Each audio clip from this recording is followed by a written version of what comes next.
আপনাদের কাউকে কাউকে আল্লাহ অনেক কিছু দিয়েছেন। যেমন আপনাদের হয়তো ভালো চাকরি আছে, ভালো ব্যবসা আছে, টাকার সমস্যা নেই, গাড়িও আছে, আপনার সব কিছুই আছে। ফলে আপনার বাচ্চাদের জীবন আপনার নিজের জীবনের চাইতেও অনেক বেশি সহজতর। কিন্তু আপনি যখন ছোট ছিলেন আপনার জীবন এতটা সহজ ছিল না।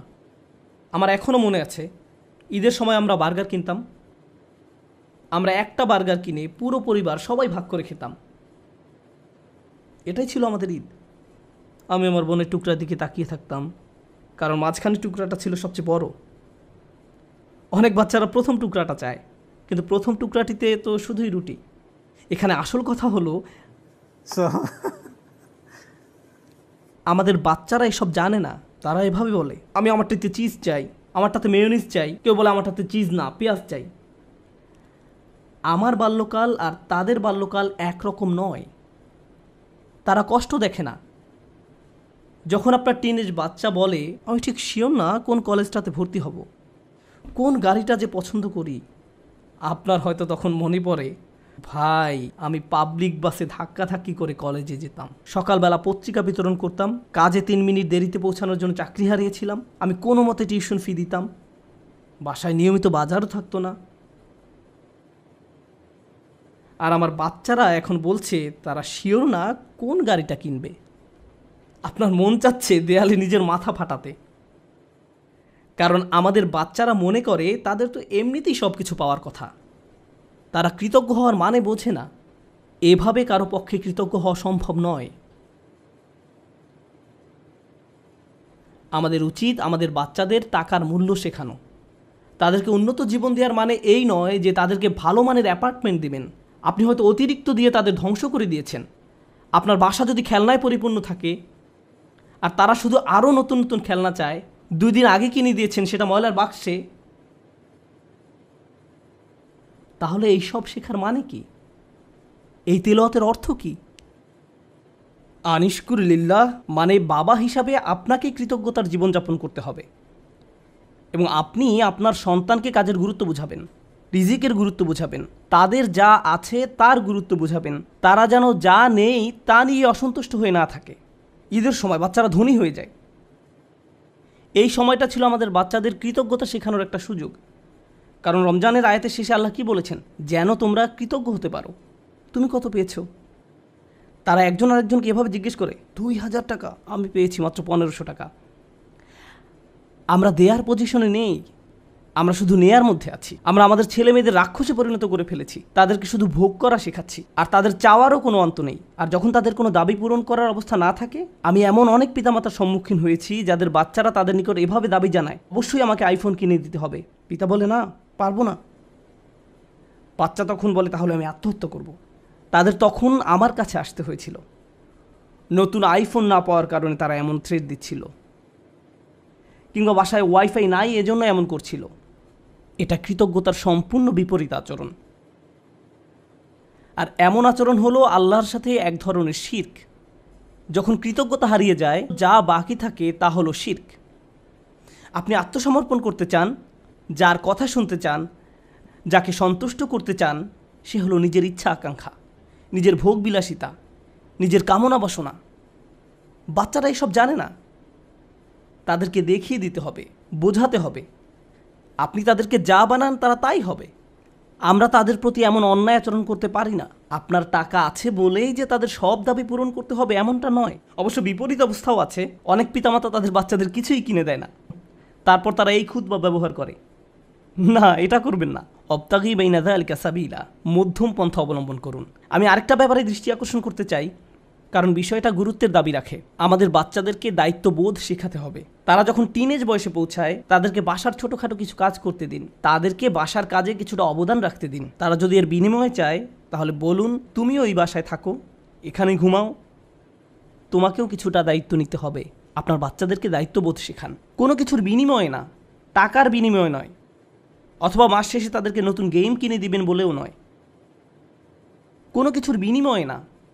যদি আমরা সব সময় এমনটা করি, যদি তাদেরকে শুধু ভোগ করতে শিখাই আর তারা শুধু আপনার নিকট বিনিময় চাইতে থাকে, এটা করলে আমাকে কি দিবা, ওটা করলে আমাকে কি দিবা, যদি আপনার বাচ্চাদের আল্লাহর প্রতি কৃতজ্ঞ হতে না শেখান, তাহলে কিভাবে তারা আপনার প্রতি কৃতজ্ঞ হবে?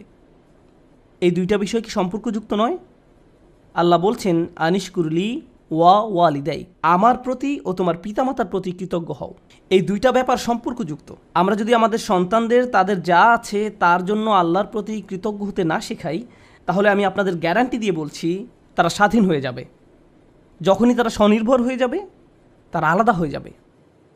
আপনার কলের কোনো জবাব দেবে না, মেসেজের কোনো উত্তর নেই, তারা আপনাকে উপেক্ষা করে, অগ্রাহ্য করে, যখন তখন বাসা থেকে বের হয়ে যায়। আপনি তখন ভাবেন কি হলো এই বাচ্চার, আমি তার জন্য সব কিছু করলাম, আমি সারা জীবন তোমাকে দিয়ে গেলাম, এখন তুমি আমাকে কিছুই দিচ্ছ না। হ্যাঁ, কারণ এখন আর আমার আপনাকে প্রয়োজন নেই। আপনার কি প্রয়োজন আর? আমি স্বাধীন, ওই লেনদেন তো শেষ হয়ে গেছে, ধন্যবাদ, বাই। এখন আমরা তাজ্জব হয়ে বসে আছি, কিন্তু সম্ভবত আমরাই তাদেরকে নষ্ট করে ফেলেছি। মানে অতি ভালোবাসা দেখিয়ে আমরা তাদের ধ্বংস করে ফেলেছি। ইন্নামা আমওয়ালুকুম ওয়া আওলাদুকুম ফিতনা, আল্লাহ একটি কারণে এই কথা বলেছেন। তোমাদের সম্পদ এবং সন্তান সন্ততি তোমাদের জন্য একটি বড় পরীক্ষা। বিশেষত ছেলেমেয়েদের পেছনে যদি নিয়ন্ত্রিত উপায়ে টাকা পয়সা খরচ করা না হয়, তাহলে তারা বিশাল এক পরীক্ষার বিষয়ে পরিণত হবে। মাঝে মাঝে বাচ্চাদের কোনো কিছু কিনে দেওয়া উত্তম, মাঝে মাঝে তারা যা চায় তা না দেওয়া উত্তম, মাঝে মাঝে তাদের থেকে দূরে সরিয়ে রাখা উত্তম। এটা গুরুত্বপূর্ণ। এটা শুধু পুঁথিগত বিদ্যা নয়, শুধু আলহামদুলিল্লাহ বলা শেখালেই হবে না, এই শিক্ষার উপরে জীবনযাপন করতে হবে। এজন্যই আলোচনাটি শুরু হয়েছে এই বলে, ওয়ালাকাদ আতাইনা লুকমান আল হিকমা, আমি লোকমানকে প্রজ্ঞা শিক্ষা দিয়েছি, বাস্তব জ্ঞান, বাস্তব শিক্ষা। কিভাবে কৃতজ্ঞ থেকে জীবন কাটাতে হবে সেই শিক্ষা। আমাদের বাচ্চারা কতবার তাদের জামাকাপড় ভাঁজ করে, ধৌত করে, আমরা তাদের কিভাবে কৃতজ্ঞতার শিক্ষা দেব যখন তাদের সব কিছু আমরাই করে দেই? মনে হয় যেন ঘরের মধ্যে ছোট ছোট ফেরাউন দৌড়াদৌড়ি করছে আর বলছে আমি সবচেয়ে বড় রব, আনা রাব্বুকুমুল আ'লা। আজ আমি বার্গার খাবো না, পিৎজা খাবো, আমাকে এটা দাও, ওইটা দাও। আমরা তাদের এমন বানিয়ে ফেলেছি। এটা তাদের দোষ নয়। আমাদের সন্তানরা যখন নষ্ট হয়ে যায়, এই জন্য নয় যে তারা শয়তান, এর কারণ হলো আমরা তাদের সঠিক শিক্ষাটা দিচ্ছি না। প্রজ্ঞা থাকার মানে হলো আপনি আপনার সন্তানদেরকে সঠিক নিয়মে বড় করেন, আপনি তাদের আকাঙ্ক্ষাগুলো নিয়ন্ত্রণের চেষ্টা করেন। বাচ্চাদের এই নিয়ন্ত্রণটি নেই। আমাদেরকে ভালোবাসার সাথে তাদের ভিতরে এই অনুভূতি তৈরি করে দিতে হবে।